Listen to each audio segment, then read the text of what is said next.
Season 1. Episode 2. Episode 2. The Sorry Man Isn't Real. Well, that's how we ended the episode. We chanted it. Yeah. And then we took a break. And then we chanted it again.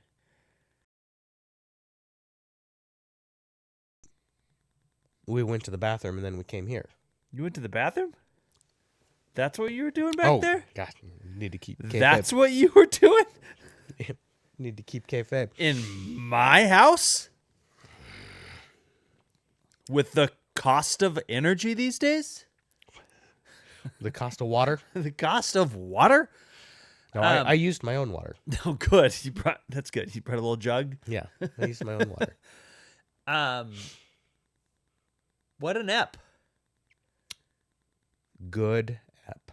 Now, we started with her staring at herself. I was trying to...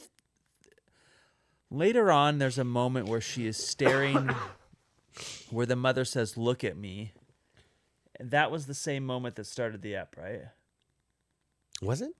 It certainly was mirroring, if not the same moment. Okay. The episode essentially starts with her trying to find her dress. Her wedding dress. Which has disappeared. Is missing. She doesn't know where it is. She swore it was in the closet. This sends Nikki off to get it. Well, Nikki's sister and mother send him off to go get it. 8 hours back to Chicago? Cleveland. They live in Chicago. The friends are in Cleveland. Yep. Summer house is, I don't know. Somewhere in the Rockies Midwest. That's a good question. Did they ever say where Summer House is? It's 8 hours outside of Cleveland. 8 hours outside of Cleveland.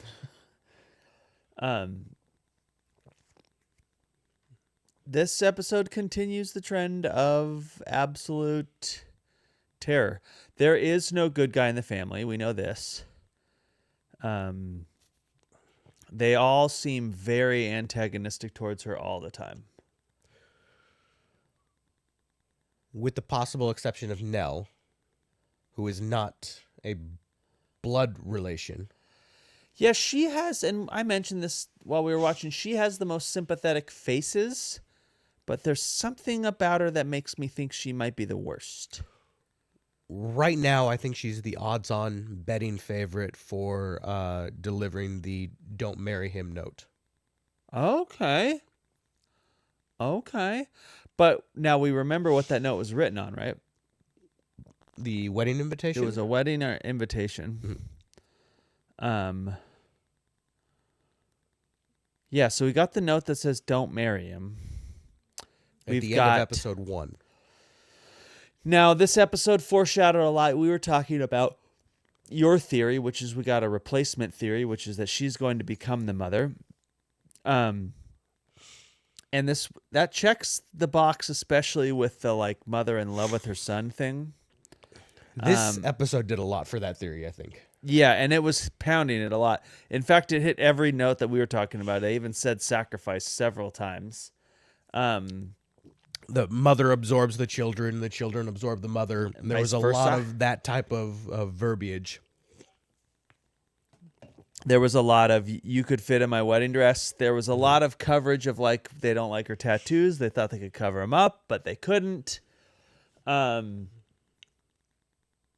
was a lot of, "You can have things later" conversations.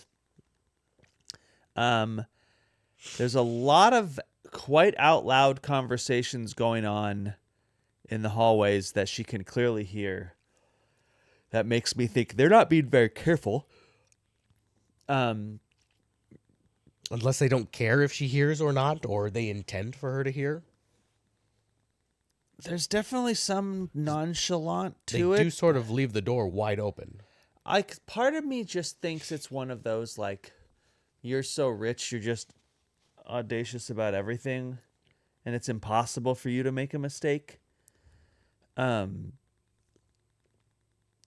The other brother, I think, has been the most interesting character. He's the most out loud antagonistic. Or, no, not antagonistic, threatening. He's threatening, but he never does it in a like he's a dick, but in a authentic sense. Does that Yeah. like he knows he's a dick, he acts like a dick, and he's not going to change that. Yeah. But he never like it's like outward racism. Does that Sure. do you like it? Yes. Like the metaphor? Like it's obvious, but he like there's no ulterior motive there with him. I don't. At least that's how he's presenting. He's very much just like, I'm a dick. I hate my brother because he stole all of my mother's love. Whereas the women are couching their perhaps treachery behind excuses. And very poorly. Very poorly. Very poorly. But they're very much like, they're pretending that, they're very gaslight. They do a lot of gaslighting in this episode. So the wedding dress goes missing. Of course, what you'd anticipate. The mother offers her dress that we've already seen in a photo. They take a couple looks at her, and all of a sudden they're doing a fitting, which was an amazing scene just because they kept cutting the dress up. And I was like, what is happening? This like supposed heirloom is getting chopped up. And it also sends Nikki on his expedition. So it is just... He is not there. It's just her, the sister, and the women, the sister, the future sister, or the future sister-in-law, the future sister-in-law, and the mother. The dad is under the weather, although we find out later he's under the ground what he's been doing. And Nikki is off to retrieve a dress. So it's just the women. And the mom, most notably, is taking off all of her jewelry and replacing it with other jewelry. Yeah, she's very much modifying the dress and the person The wearing style, the dress. yes, all of these things that she's taking are close, familial mementos for our protagonist. So meaningful pieces of jewelry, not just No, especially stuff like she she takes her mother's engagement ring off of her neck. Takes the wedding ring that Nikki bought her off of her hand. Mm-hmm. Tries to cover up some tattoos, but there's too many of them. Pays a lot of attention to the tree tattoo on her back. Yeah, I don't. So we talked about this in ep. So did what is the brother-in-law's name? I forget. Yeah. He also pays attention to this tattoo. I don't think it's that tattoo. I think it's the spine there. I think if we're talking about replacement or we're talking, whatever the machination is, I'm thinking spinal fluid. I mean, that's totally possible. We get a little bit more talk about the sorry man because the son, and by this I mean the son of Future nephew-in-law. yes, is tracing some blood that's on the floor that was from Rachel's runny, bloody nose the other day. And he freaks out because he thinks it's going to bring the sorry man. The dad, the kid's dad, and the dad of the family, the patriarch of the family, don't do much to dispel this. Not at the time. No. During the insane scene where they're redressing her, the blonde daughter goes to launch a champagne bottle and stabs herself with a mirror, which also leads to some blood. Have you noticed we don't see any help? Yeah, this house is not a help house. There's no like servants or butlers. There's no chef. No. There's nobody to clean up that blood. There's nobody to come in and look in on Portia now that she's elbowed a mirror. And nobody cleans it either. Like the mirror's just left there broken. Nobody came in and like swept up the... It looks like they're glass. having a nice dinner. Who's making the dinner? I assume the mother. That's a very good point. They don't show any of that. I'm wondering about that. That's a very good point. I think that's just going to be a Duffer brother oversight. Maybe. They sit down for dinner. Yep. She keeps hearing this noise, this Chugga chugga. rumbling. And the father's away. The father's not at dinner. She goes to check it out. She sees two things. What does she see first? One is a effigy. Epitaph? Epitaph? Effigy? Epitaph? Epitaph is the end of a story. Yeah, I think you're right on this one. Effigy. Basically a stick figure in her wedding dress, bloody and hung up in the trees. Very scary moment. Yep. And then she hears the rumbling again, goes towards this impromptu. Is it a shed? Is it a super nice tent? It's a tarped area for sure. And there's And the the dad generator's running away. digging a big hole in the ground. Very grave-shaped hole. It's very clear a grave. Shaped hole. What is the generator doing? Is it just running the lights? I think it's just running the lights. Is it also giving some heat to soften up the ground? The ground has got to be. It's got to be super cold. I assume he might be running some equipment that's helping him pump it all up. But yeah, the generator's out there. We just see him down there with a shovel. And He at this freaks point, out. She's had enough. She runs.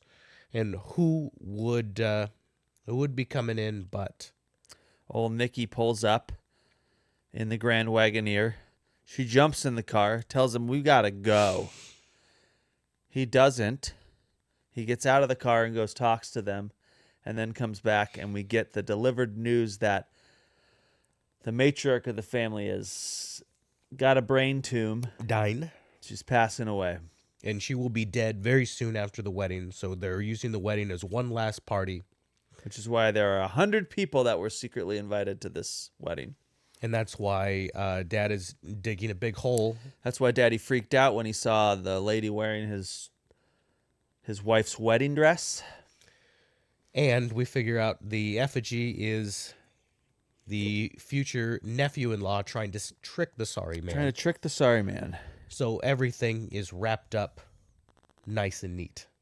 But before that, they have the scene where the future nephew's son, Dr. Cunningham, explains to his son that the sorry man is not real. Are you talking and about that he made Dr. it up. Cunningham's son, Dr. Cunningham? Yes. Got it.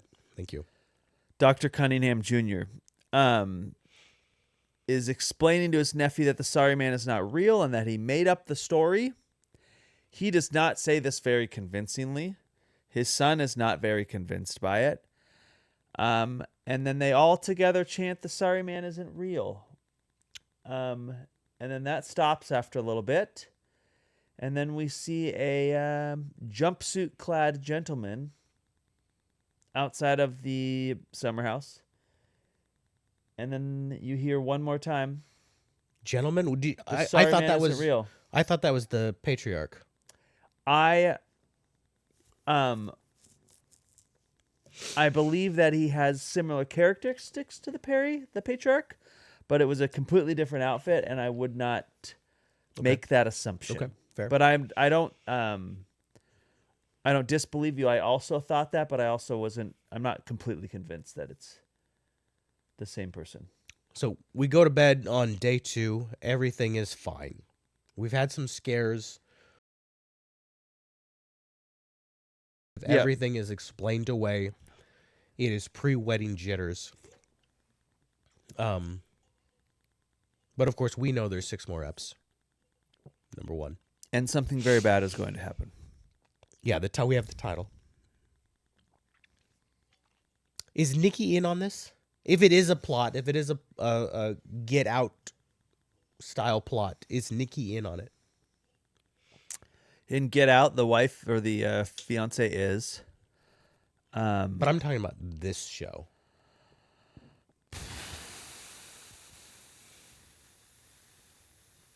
I'm just gonna say no. I think I'm wrong, but I'm gonna say I'm no. gonna say yes. That's- The story about It was Cleveland, just too easy of an answer for me. the Cleveland story doesn't track to me. Cleveland does rock, though. I've never been to Cleveland. But you have seen the Drew Carey Show. Like an ep or two. I know they have the Rock and Roll Hall of Fame. I know that I hear they have some good food. They have the Guardians, They do. FKA the Indians. I said FKA. Anyway, something doesn't vibe with the story. There are many plot holes. And the name of the episode is A Bride-Size Hole, which is very funny, and she says it in the episode. I love it. What time is it when he agrees to drive to Cleveland? Do you think? 10 a.m. 10 a.m. That's about what I was going to say. It's an 8-hour drive to Cleveland, so he's there at 6, but they have a spare key. Yeah, that part, I think they can, like, it'll be interesting. You know what we should do? We should start writing these down. The simplest, because they have a whole bunch of these where they're very simple, and it could just be, in all honesty, the Duffy brothers can be lazy writers on occasion. Maybe that's it, but I thought that was a way No, I think that's also interesting to go, like, because they drop them very quick, and there's a lot when you're looking at the episode very closely. Mm-hmm. There are very quick throwaway lines that aren't actually quick throwaway lines. There's quite a bit of those, right? So I don't disagree. That's why I think it would be interesting to write a lot of these lines down, because there are a lot of what you would call plot holes that you could just throw away as like, well, we got to get to point B, but they could be very specific, and like they're making shit up all the time. So I don't believe that story. I also don't believe, as mentioned previous ep, the story about the parents coming back for the baby. No, I don't believe that at all. So he's he's stringing them together. Yeah. Maybe he took the baby. Maybe the parents were in the other bathroom and he just went and killed them while she was in the bathroom with the dog. Maybe he's the sorry man. So I think he's in on it. I think that's the best guess. I just didn't like how easy it was. Well, so I guessed against it. But that's how you end up with C's. That's right. Well, C's get degrees. Yep. Onward. Stay gold. Stay gold, pony boy.